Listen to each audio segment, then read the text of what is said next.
Entonces, hoy vamos a empezar con el segundo nivel de motivación de una manera larga, porque aunque se compone de menos temas, si cogéis el LAMRIM, lo que es el texto propiamente dicho, vais a ver que el número de temas o de puntos o de capítulos, podríamos decir, no tiene tantos, en realidad tiene dos nada más en comparación con tanto el primero como el tercer nivel de motivación. Pero aunque tenga dos, no quiere decir que estos no sean profundos. De hecho, en el segundo nivel de motivación, que es el que empezamos hoy sobre la base de todo lo que hemos visto anteriormente, el primero, es donde encontramos las explicaciones fundamentalmente de dos cosas, de ahí que tenga dos partes o dos puntos, ¿no? Por un lado, encontramos la explicación de por qué el samsara, o lo que denominamos existencia cíclica, es profundamente insatisfactorio, y sobre esa base, sobre esa convicción, cuando estamos convencidos de que el samsara es profundamente insatisfactorio, es donde viene la segunda parte, el segundo capítulo, que es la presentación, lo que el Lamrim titula presentación del sendero que conduce a la liberación. El primer punto o capítulo se titula comprender la naturaleza insatisfactoria del samsara, y el segundo, presentación del sendero o del camino que conduce a la liberación. O sea, ahí empezaríamos a encontrar el método que nos lleva a la liberación del samsara, no a la iluminación. Recordar que los tres niveles de motivación se corresponden, de ahí el nombre, con tres tipos de intención que el practicante tiene. El primero es para aquellos que quieren evitar los reinos inferiores en sus vidas inmediatamente posteriores a esta. Y sobre todo para aquellos que quieren crear las causas para renacer como humano en su vida inmediatamente posterior a esta.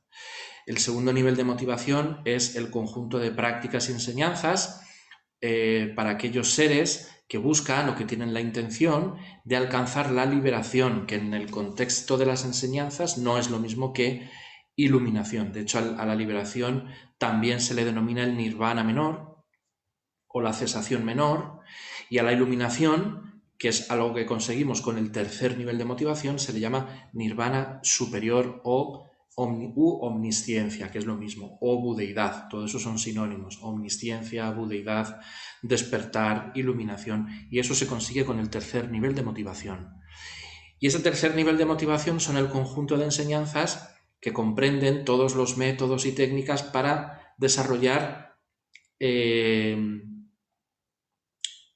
fundamentalmente los dos pilares o las dos patas o ejes sobre los que descansa el logro de la iluminación, despertar, omnisciencia o nirvana mayor, que son el desarrollo de la bodhicitta, de la mente, de la preciosa mente bodhi, y el desarrollo de la sabiduría o visión correcta de la vacuidad de los fenómenos, es decir, lo que se conoce con el nombre de método y sabiduría. El método equivale a la bodhicitta y la sabiduría al conocimiento de la vacuidad, es decir, a comprender que los fenómenos carecen o están libres de existir por sí mismos, carecen de existencia inherente. Hay muchas maneras en las enseñanzas de referirnos a este hecho, al que las cosas carecen de existencia intrínseca.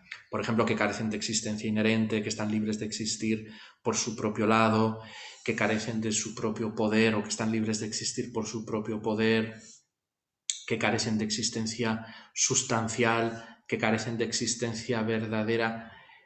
Todo eso con matices que están explicados por las distintas escuelas filosóficas. Son maneras de referirnos a que las cosas no existen por sí mismas, sino que son una imputación de nuestra mente, ¿no? Ya digo, según la escuela filosófica, ¿no? Porque aquí siempre ha habido y hay un gran debate filosófico entre las cuatro escuelas filosóficas budistas, pero fundamentalmente es esto, ¿no? Que las cosas no existen por su propio lado, así es como se nos aparecen, pero no existen así, no existen por sí mismas, no existen de manera inherente o intrínseca, sino que existen en base a causas, condiciones, factores, elementos, circunstancias e imputaciones mentales. Todo eso combinado hacen un fenómeno.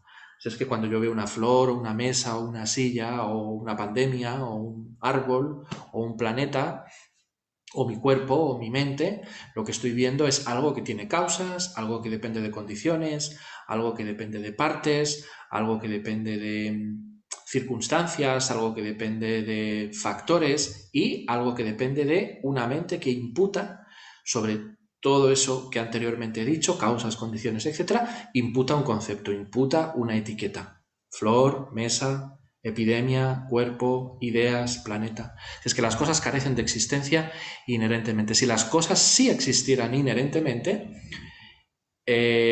surgirían en base a ellas mismas, no serían impermanentes, no serían cambiantes, no se podrían interrelacionar con las demás cosas. Uno no las percibiría de acuerdo a sus propios filtros, por llamarlos de alguna manera, mentales. Y sin embargo no es así, la experiencia nos dice que no es así.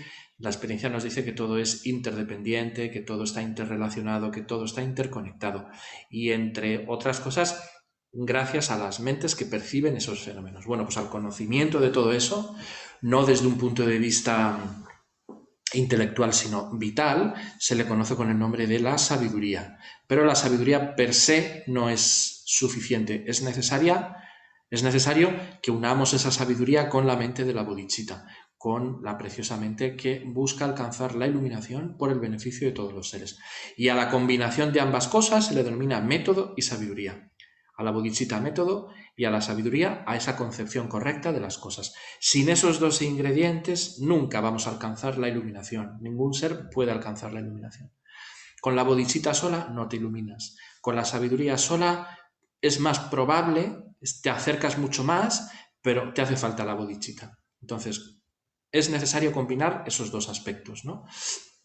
Método y sabiduría. Bueno, pues el tercer nivel de motivación fundamentalmente habla de cómo desarrollar ese binomio de método más sabiduría, y por eso pues en el tercer nivel de motivación se nos dan las prácticas de las 6 perfecciones mentales: generosidad, paciencia, entusiasmo, etc.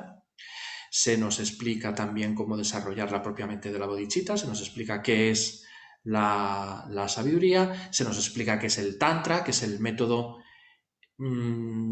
poderosísimo que el mismo Buda reveló y que combina simultáneamente ambos aspectos, método y sabiduría, y por tanto te lleva a la iluminación de manera muy rápida. Al Tantra se le conoce con el nombre de el camino rápido a la iluminación, ¿no? Por eso son enseñanzas secretas, porque contiene métodos muy poderosos que si el estudiante o el practicante no está preparado, pues no funcionan, o incluso pueden ser contraproducentes, ¿no? Y es un método único y tan poderoso porque justamente combina simultáneamente método y sabiduría. Y eso lo hace con métodos y con técnicas muy, muy peculiares y muy particulares, ¿no? Como la visualización con deidades, mantras y demás. Por eso el Tantra, que también aparece y está explicado en el Lamrim, lo está al final, justo al final del texto, y en concreto al final del tercer nivel de motivación. Bueno, ese es el esquema que siempre os explico y que estamos siguiendo, que son los 3 niveles de motivación explicados de una manera muy rápida. El segundo, que es el que empezamos hoy, lógicamente se basa en el primero y es el que empieza a anunciar el tercero. Y en este segundo se nos da la conciencia de, por un lado, como os digo, la naturaleza insatisfactoria del samsara de forma desgranada, es decir, se nos explica por qué el samsara es profundamente insatisfactorio.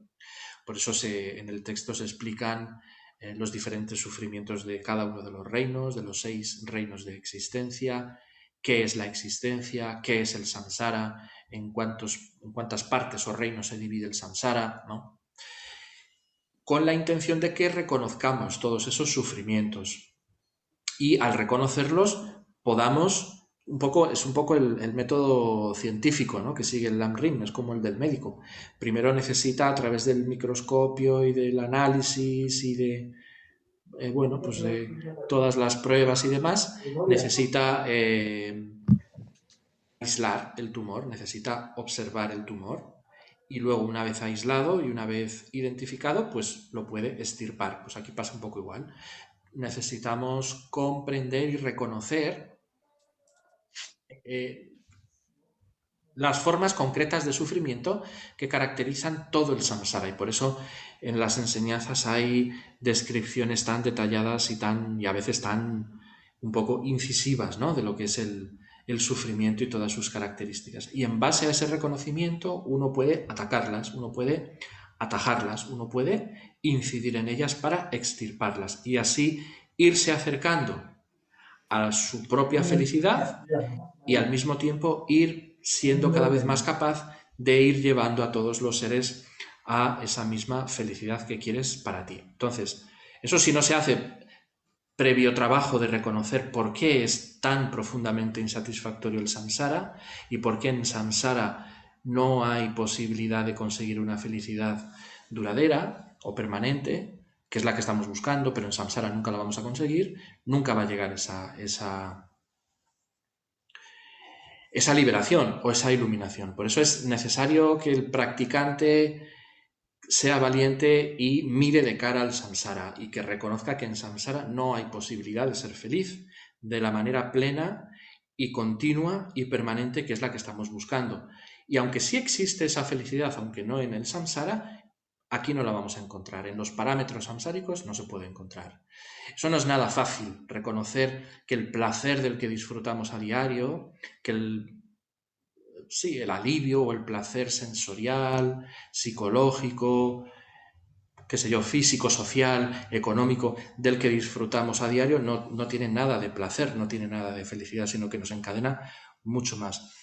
Y aquí no hay vuelta de hoja, las enseñanzas son muy claras, ¿no? Y quizá de aquí viene esa imagen que a veces se le da al budismo de que es una religión un tanto deprimente, un tanto pesimista. Puede ser, puede ser. Es una interpretación errónea, no es ni deprimente ni pesimista, es realista.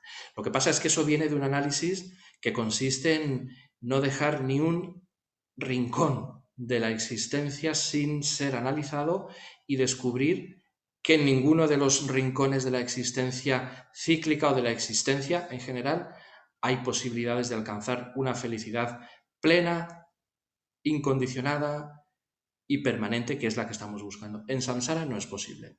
No es posible. Entonces no podemos disfrutar al mismo tiempo, bueno, no disfrutar, sino no podemos depender de la felicidad samsárica y al mismo tiempo de la felicidad dármica. Por eso en las enseñanzas, y Rinpoche lo enfatiza esto mucho, la Mozopa Rinpoche lo enfatiza esto mucho, existen dos tipos de felicidades, ¿no? La felicidad mundana o samsárica y la felicidad dármica, y tienes que elegir, o la felicidad que proviene de la práctica del Dharma, y tienes que elegir. Y la felicidad que proviene de la práctica del Dharma no es ni sensorial, ni sensual, ni depende de los órganos físicos, no depende de ningún objeto externo, no depende de nada de eso, ¿no?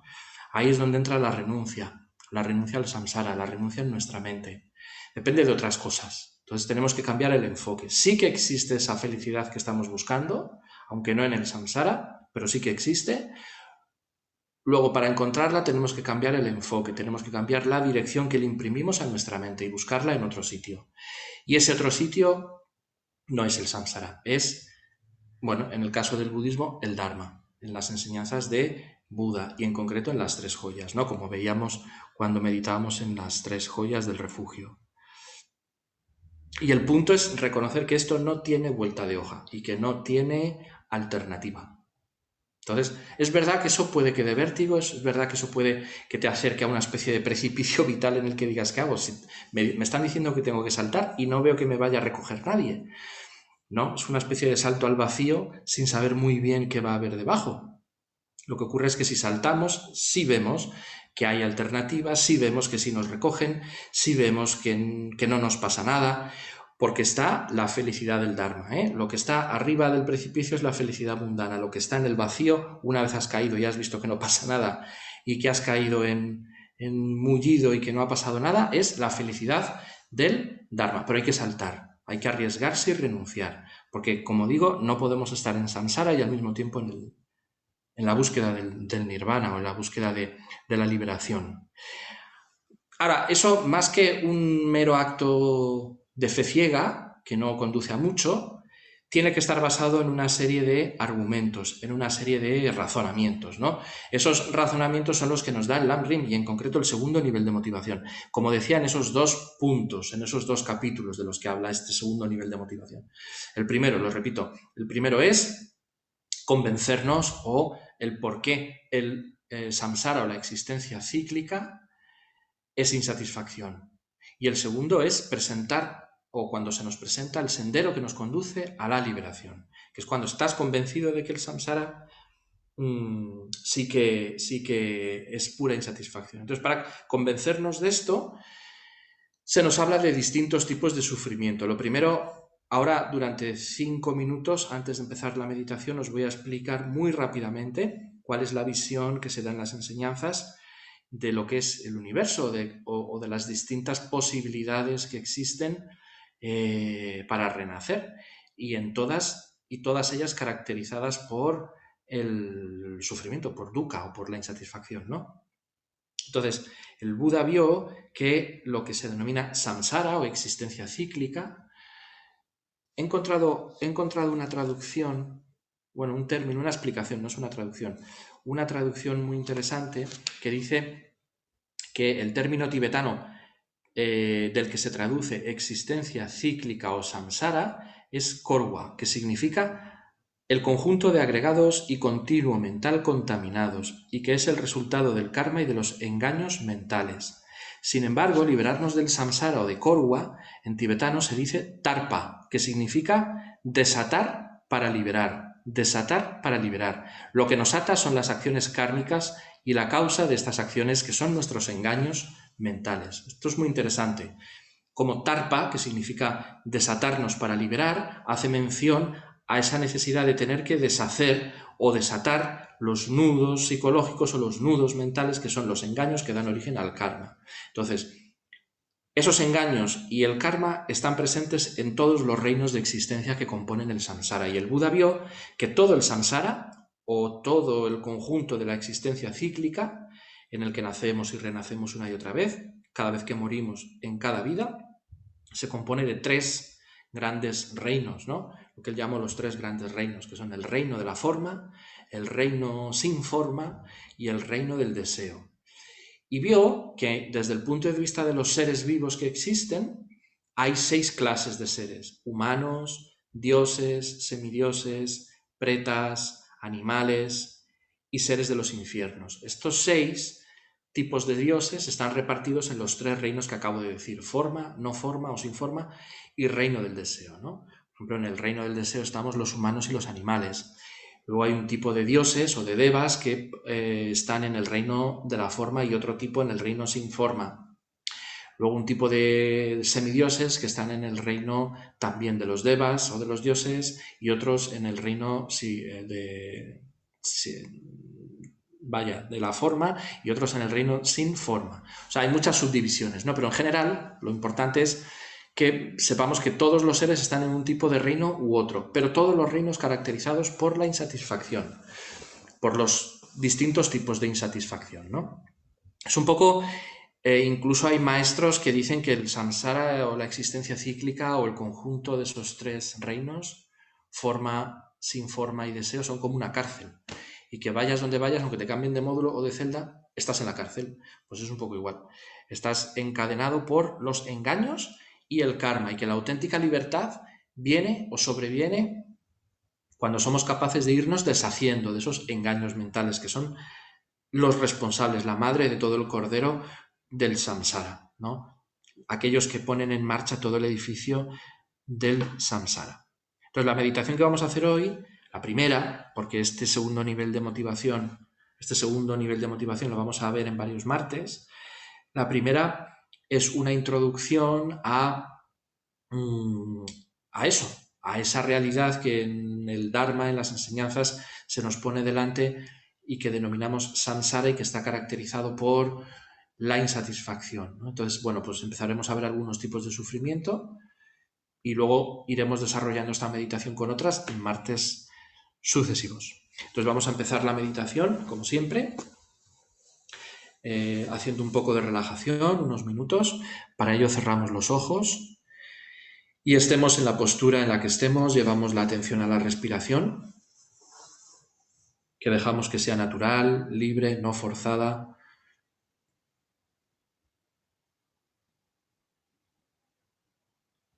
Intentamos que sea nasal, aunque si lo necesitamos podemos inhalar y exhalar profundamente varias veces por nariz y boca, hasta que la respiración se vaya normalizando.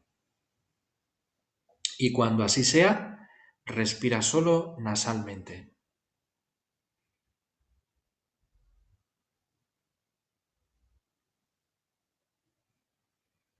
Al mismo tiempo te vas haciendo consciente del cuerpo, la postura en la que está, el espacio que ocupa, el volumen que tiene. Y a nivel mental dejas pasar todo, como si tus pensamientos, conceptos, preocupaciones, ideas fueran todo como nubes en el cielo, pasajeras, efímeras, impermanentes. Concéntrate así en la respiración, en el flujo del aire entrando y saliendo a través de tus fosas nasales unos momentos, dejando pasar todo lo demás.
Vamos sintiendo el cuerpo cada vez más y más relajado, más y más pesado, y mentalmente nos vamos sintiendo más y más centrados en el aquí y en el ahora, cada vez más preparados para la meditación que vamos a hacer, dejando atrás planes, problemas, expectativas, conceptos.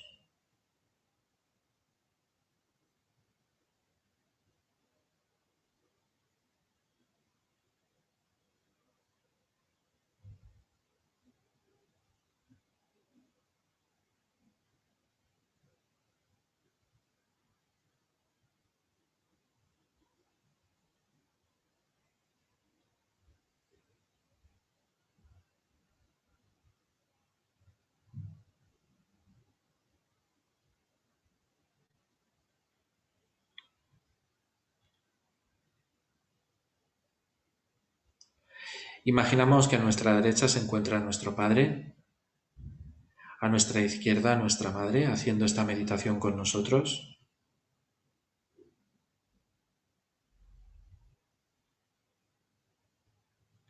No importa si están lejos o ya no viven o hace mucho que no los ves, ahora los traes a este lugar, al lugar en el que te encuentres, y los sientes a ambos lados.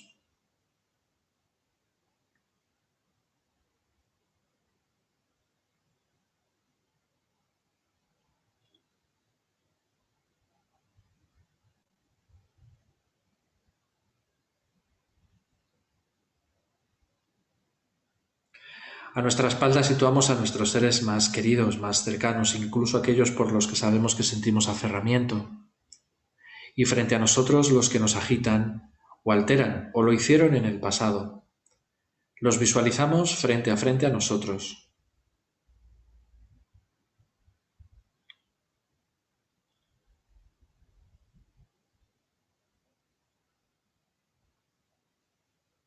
Y alrededor están todos los seres que componen el samsara, están todos los humanos, todos los devas, todos los semidioses, todos los animales de cualquier clase, terrestres, aéreos, acuáticos, grandes, pequeños, agradables, no tan agradables, pero todos ellos buscando la felicidad.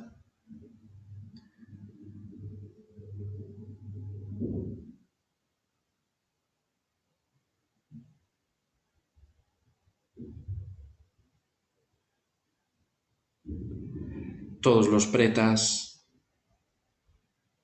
todos los seres de los infiernos de sufrimiento extremo, e incluimos a los seres del bardo, los seres que están buscando renacer. Hay tantos seres que nuestros ojos no alcanzan a ver el final.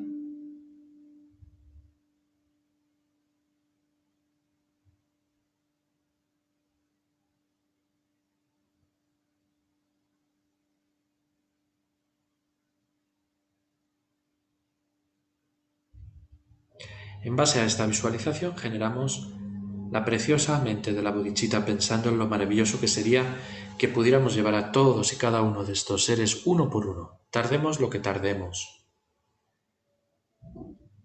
a la iluminación, al despertar completo, que es el estado irreversible de no más sufrimiento, de no más dolor, de no más problemas de ningún tipo, el estado de la libertad absoluta.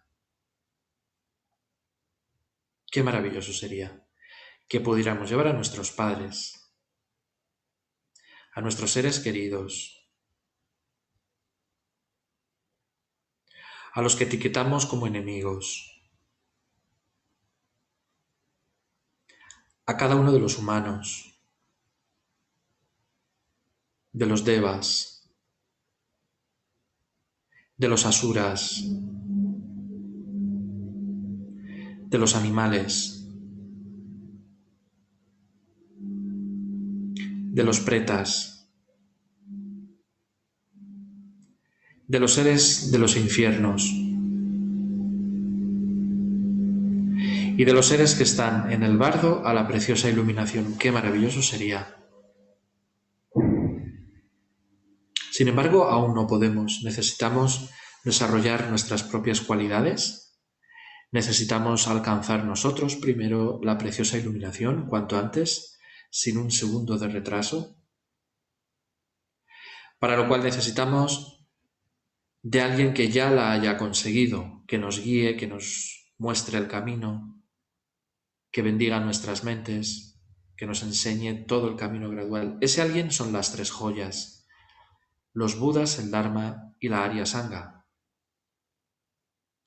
Por eso visualizamos en el espacio frente a nosotros una representación de las tres joyas en la forma de Buda Sakyamuni. Sobre un loto, sol y luna, está Guru Buda Sakyamuni sentado con las piernas cruzadas, sentado sobre el disco de luna, que es su cojín de meditación, vistiendo los hábitos de un monje de color azafrán, mirándote y sonriéndote y simultáneamente haciéndolo con todos los seres que te rodean.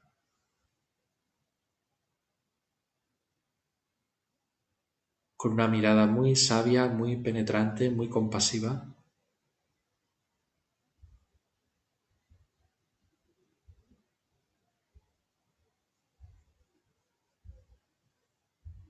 De su cuerpo emana luz y néctar por cada uno de los poros de su cuerpo. Luz y néctar que baña todo el universo, que cae sobre ti y sobre todos los seres que te rodean, tus padres, seres queridos, enemigos y resto de seres, purificando nuestras negatividades, engaños y karmas negativos, y activando nuestras propias cualidades internas, especialmente el potencial de la compasión y el potencial de la sabiduría, método y sabiduría.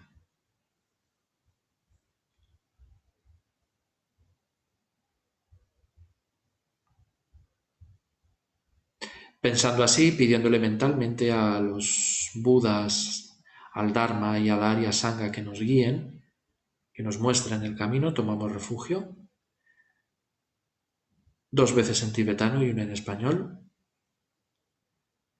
Sangye chodan soki chonam la chanchu bardu danyi kyapsu che dagi chanyen gi pe sonam gi rola penche sangye drupara so sangye Chodan soki chonam la chancho bardu dani kyasu chi dagi chenyengi pe sonam gi drola penche sangue drupara so.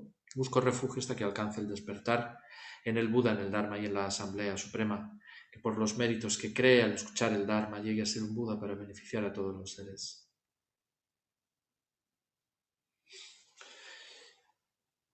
Sintiendo y pensando que estamos firmemente guiados por el Buda, por el Dharma y por la Sangha, que en nuestra mente se ha despertado el potencial de la bodhicitta y el potencial de la sabiduría, y que somos capaces de guiar a todos los seres a la iluminación, comenzamos la meditación en la naturaleza insatisfactoria del samsara, que es el primer punto, y para ello pensamos que samsara, pensamos en el término samsara. Samsara significa dar vueltas, existencia cíclica o girar. Y con ello el Buda hace referencia a esa constante experiencia física en cada vida, psicológica, emocional, material, en la que buscamos, no encontramos y volvemos a buscar, pretendiendo hallar, y así una y otra vez. Algunas veces conseguimos algo, otras veces no, otras veces a medias, pero siempre estamos insatisfechos. Nunca tenemos una satisfacción plena, duradera, incondicionada, pura, que no sufra fluctuaciones. Esa satisfacción nunca la tenemos. E igual que a nosotros le pasa a todos los seres, ni a nivel psicológico, ni a nivel físico, ni a nivel social, ni a nivel emocional, ni a nivel material. Así es que lo primero que haces es investigar esto, si esto se cumple o no en tu vida, cómo está tu mente, si estás satisfecho o no, si estás inquieto, sutil o burdamente inquieto o no, si sientes que nunca tienes suficiente.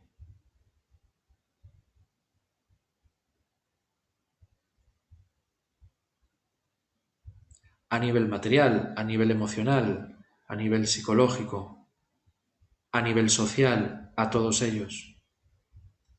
Mira a ver si tu mente está plenamente satisfecha.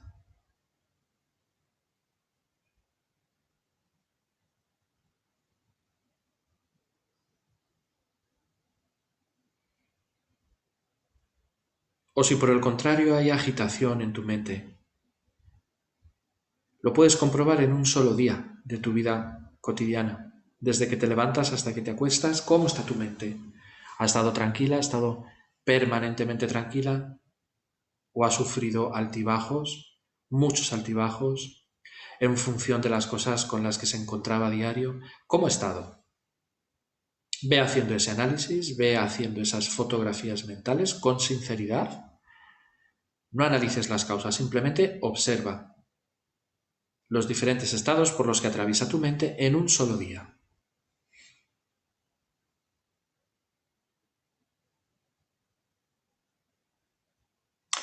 En un solo mes, en un año, en toda tu vida. ¿Cómo ha estado tu mente? ¿Cómo está tu mente en toda tu vida?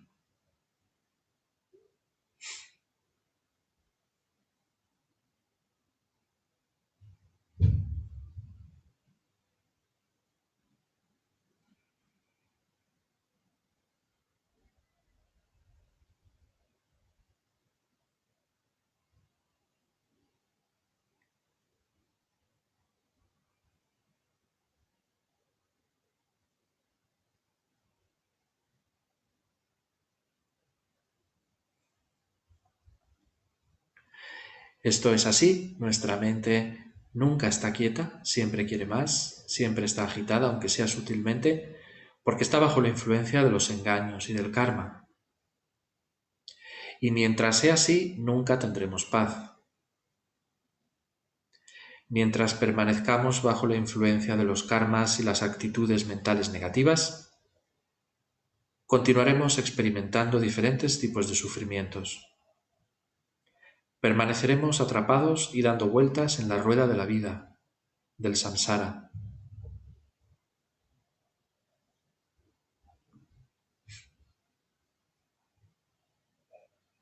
Ahora dirige tu mirada a los seres que te rodean, tus padres, seres queridos, enemigos y resto de seres. Incluso aunque no los conozcas, puedes decir, puedes afirmar con total seguridad que les pasa exactamente lo mismo. Ninguno tiene nunca suficiente, ninguno está nunca satisfecho plenamente. Esa satisfacción, en el mejor de los casos, cuando se consigue, dura muy poco. Analiza esto. El caso de los seres.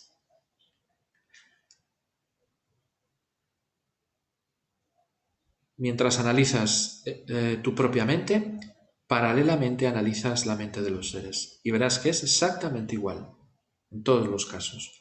Orientales, occidentales, de izquierdas, de derechas, blancos, negros, creyentes, no creyentes, todos igual. Unidos por la insatisfacción vital.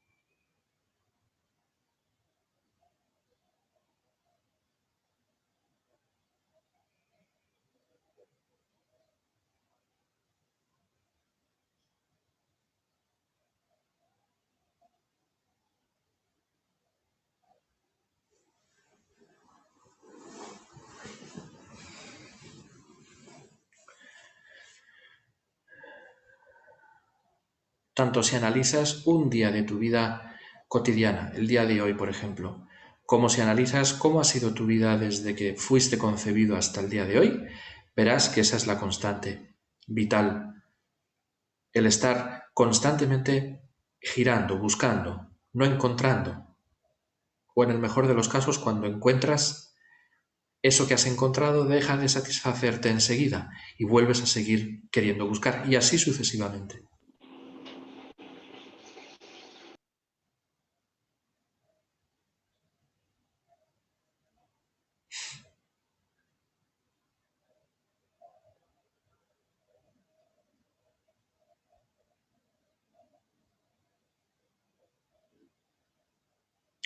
Sin embargo, la experiencia del samsara no se limita a estas experiencias vitales de esta vida.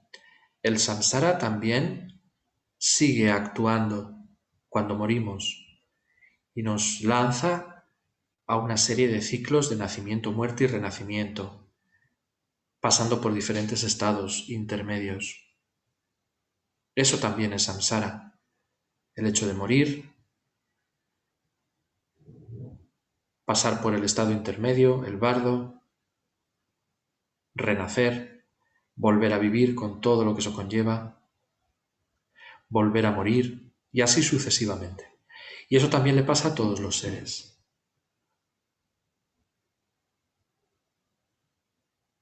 Eso sucede porque este cuerpo es perecedero. Sin embargo, el continuo mental no muere.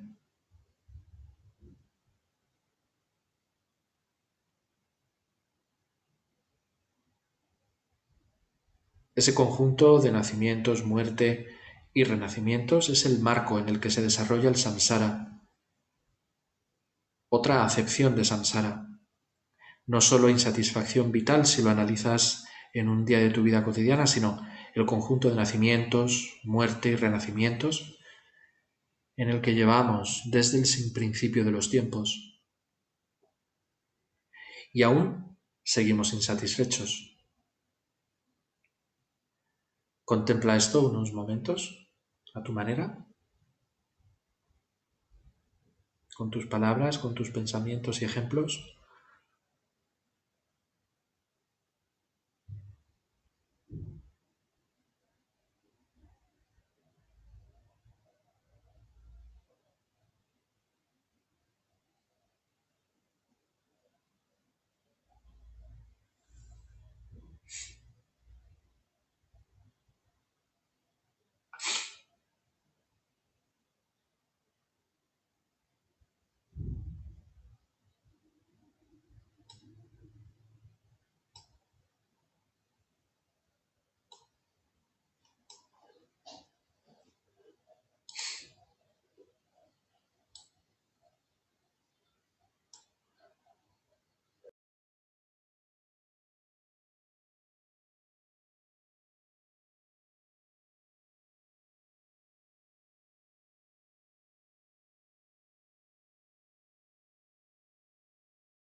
Es importante que reconozcamos y que analicemos con sinceridad cuál es la naturaleza de nuestras experiencias sensoriales, existenciales, de todo tipo. La naturaleza de nuestras experiencias para ver que no es que sean ni buenas ni malas, sino que son impermanentes, son cambiantes y por tanto su grado de alcance es muy, muy, muy limitado. Incluso un placer que podamos experimentar tiene un radio de alcance muy limitado en el tiempo y en la intensidad. No puede dar más de lo que da. Sin embargo, nosotros pretendemos alargar, pretendemos prolongar ese estado, esa experiencia de felicidad. Eso no puede ser, eso no existe.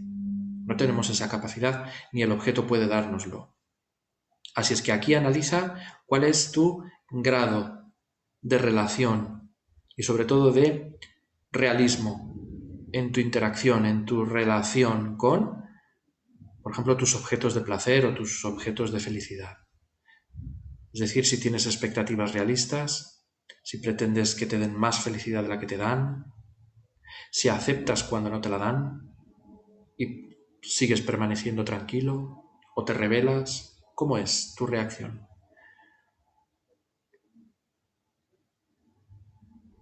Y la de los seres.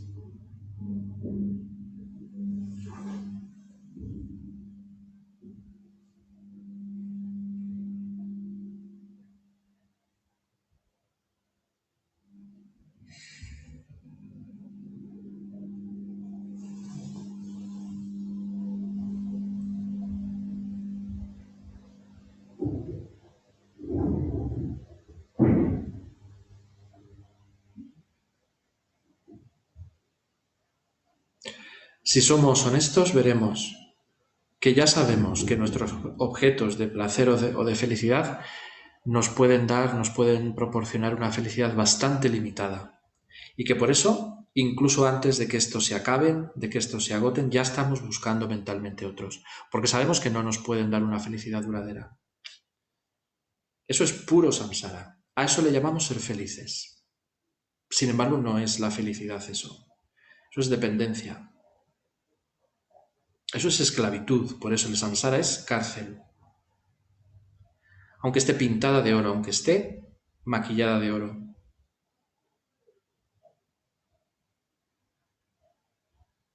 El samsara no es fiable. No, los placeres samsáricos no son nada fiables. Y además atrapan. Atrapan sutilmente, generando apegos, aferramientos, dependencias, aversiones en el caso de los objetos de odio. El resultado de todo eso es que nuestra mente nunca está tranquila, nunca está en el equilibrio medio. Nunca está en el presente. Incluso aunque estés disfrutando, ya estás pensando en el siguiente placer. Porque ves que este se acaba. Eso no es felicidad, eso es neurosis.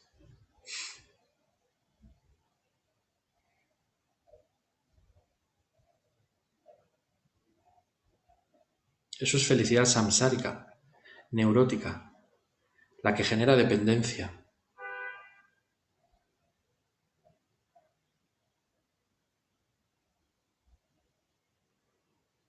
Ahí no está la felicidad. La felicidad está en otro lugar. Está en nuestra mente, que es la fuente de la que brota la auténtica e incondicionada y pura felicidad. Si es que hemos de cambiar el punto de vista. Dirigirnos hacia adentro, no tanto hacia afuera. No depender de lo de fuera tanto.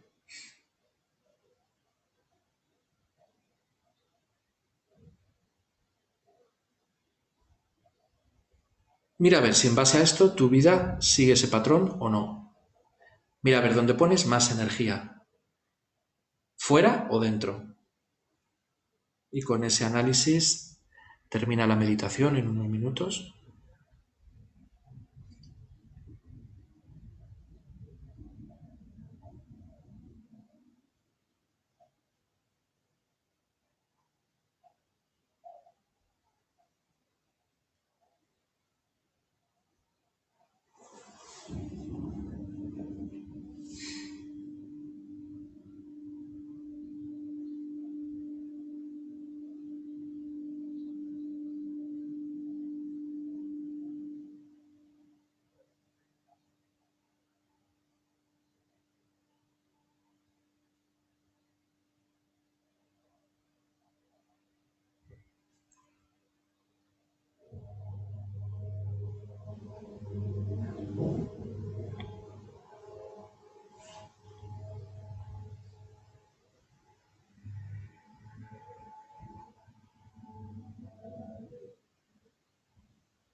Dedicamos todos los méritos, todo el potencial positivo creado con esta meditación, pensando que por la fuerza de estos méritos yo pueda alcanzar muy rápido la iluminación completa y pueda llevar a todos los seres a ese mismo estado.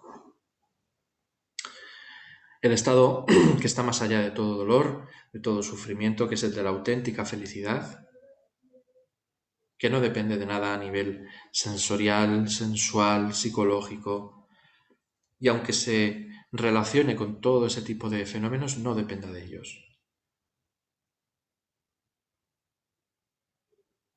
Pensamos que por la fuerza de estos méritos cualquier persona o ser que lo esté pasando mal, que esté enfermo, que esté en dificultades, que tenga obstáculos, se libere de todas esas circunstancias adversas, que estos méritos sean una condición más que les permita liberarse de todas esas circunstancias adversas, que los que han fallecido y están en el bardo obtengan un perfecto renacimiento humano por la fuerza de estos méritos. Piensa en tus seres queridos, no importa el tiempo que haga que hayan fallecido, por los que quieras dedicar, y piensa que allá donde se encuentren obtengan muy rápidamente un perfecto renacimiento humano, que es el único renacimiento de todos los que existen en los 3 reinos del samsara en el que se puede alcanzar la iluminación. Les dedicas y les deseas que ellos renazcan como tales muy pronto y que se encuentren con el Buda Dharma, que se encuentren con maestros preciosos como los que nos hemos encontrado nosotros en esta vida, Su Santidad el Dalai Lama, Lama Yese, Lama Zopa Rinpoche. Y pensando así, dedicamos los méritos, que por los méritos de estas acciones virtuosas alcance rápidamente el estado de un Buda maestro y lleve a todos los seres sin excepción a ese estado iluminado. Que la suprema joya de la bodhicitta que no ha nacido surja y crezca y que la que ya ha nacido no disminuya sino que aumente más y más. Hacemos también las oraciones de larga vida de nuestros maestros, pidiendo de corazón que puedan seguir con nosotros dándonos preciosas enseñanzas como esta acerca del samsara y de cómo liberarnos del samsara, comenzando por Su Santidad el Dalai Lama.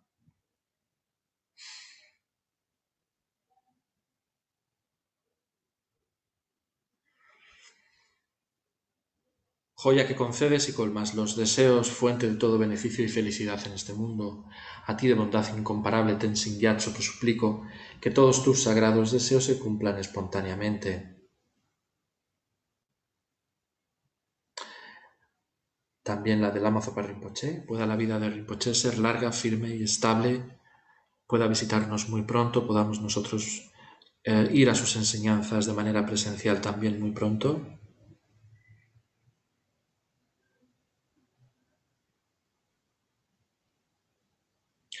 Posees la ética del sabio y sostienes la doctrina del victorioso Manjusri, protegiéndola y extendiéndola, actúas soportándolo todo con firmeza. Realizas con maestría oraciones magníficas que honran a las 3 joyas. Eres mi protector y el de los demás discípulos. Ruego que tengas una larga vida.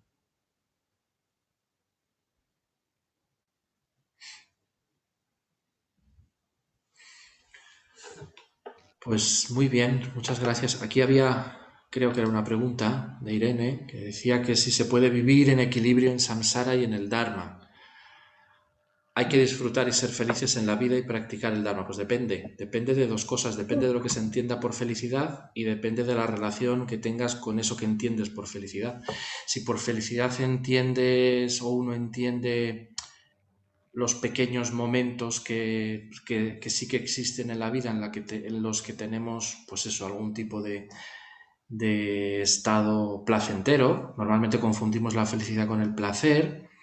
Eso técnicamente hablando no es la felicidad. Eso hay que disfrutar de ello, pero siendo conscientes de que no es la felicidad. Eso tiene un alcance muy corto, muy limitado y es muy impermanente y además contaminado porque genera dependencia sutil.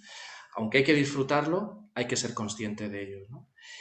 Y luego depende de la relación mental de dependencia mayor o menor que establezcamos con esos pequeños alivios. Entonces, La respuesta sería que si se puede vivir en equilibrio en samsara y en dharma, no.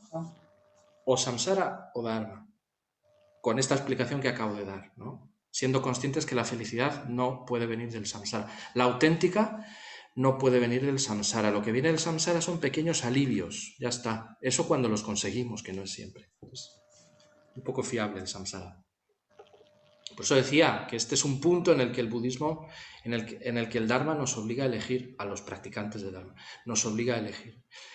En otras tradiciones se dice, no se puede poner una vela a Dios y al diablo. Esto es exactamente lo mismo. No puedes contentar al samsara ni al nirvana. Hay que elegir. ¿Alguna pregunta más? Un comentario. Y Fabio, ay, perdón. No, dilo tú. Fabio, ¿cuándo se podrá ver esta sesión en YouTube?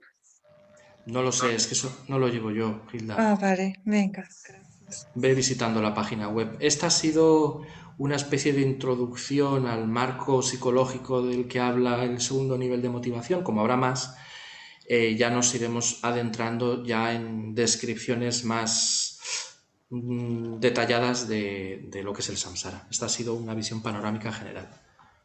Eso, porque tengo entendido que más adelante vienen como las herramientas, ¿no? Haremos, se alargará algunos partes, sí. Vale, gracias. De nada.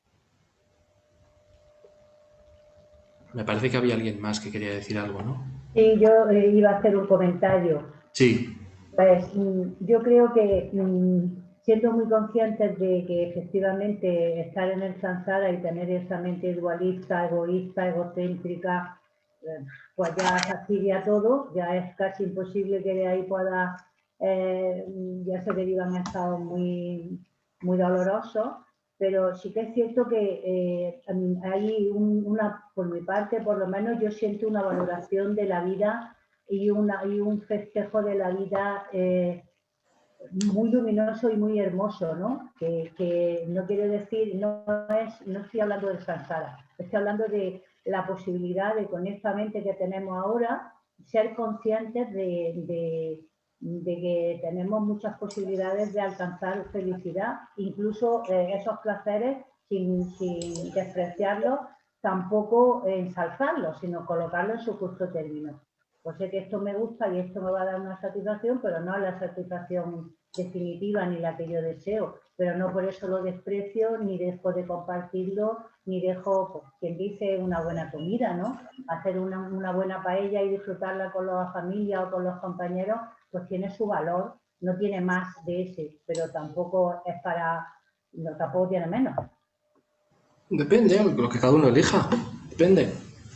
Sí, digo, un poco como ejemplo, ¿no? O sea, que no es cuestión de estar sabiendo y viviéndola, pues con esa conciencia de que es impermanente, de que es transitorio, pero no por eso vamos a perder la alegría, ¿no? Porque tenemos herramientas para conseguir estados, tenemos muchísimo de qué regocijarnos y de estar contentos.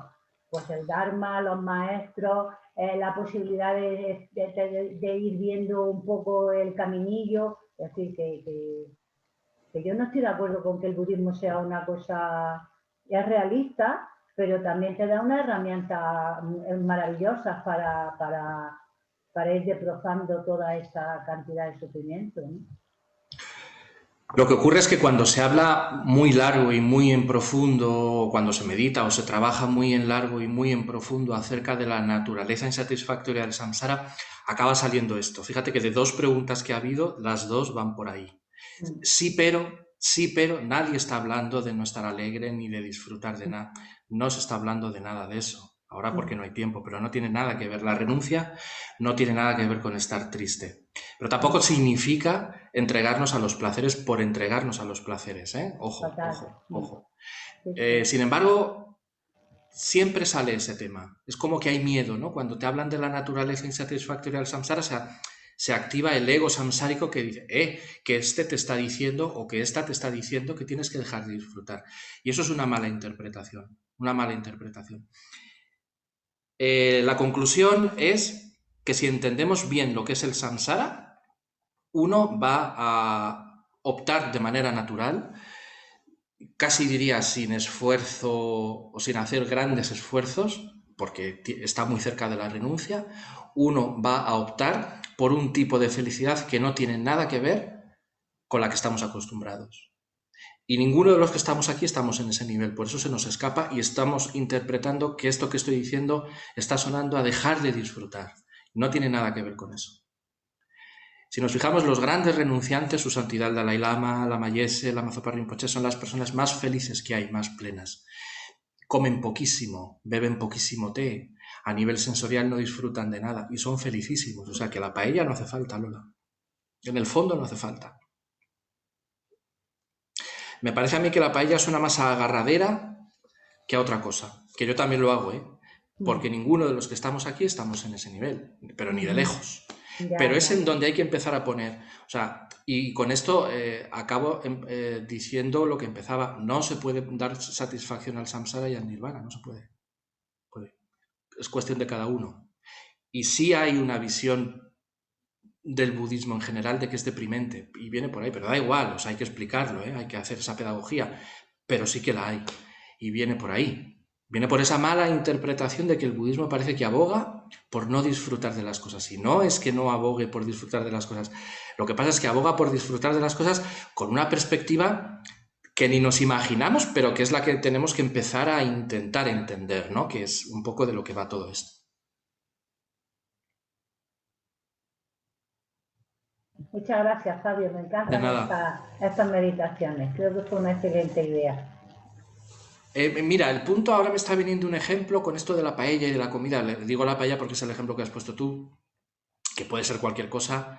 Que el punto, para empezar a acercarnos a entender qué es esto de la renuncia o qué es esto de dejar de depender de los placeres samsáricos, o lo que estoy diciendo todo el tiempo que no se puede poner una vela al samsara y otra vela al nirvana, un ejemplo de que una mente en la que sí que hay renuncia o un poquito de renuncia o que sí ha visto algo de esto, es una mente que si tiene delante esa paella que tanto le gusta, la disfruta sin apego, cosa que ya yo, imposible.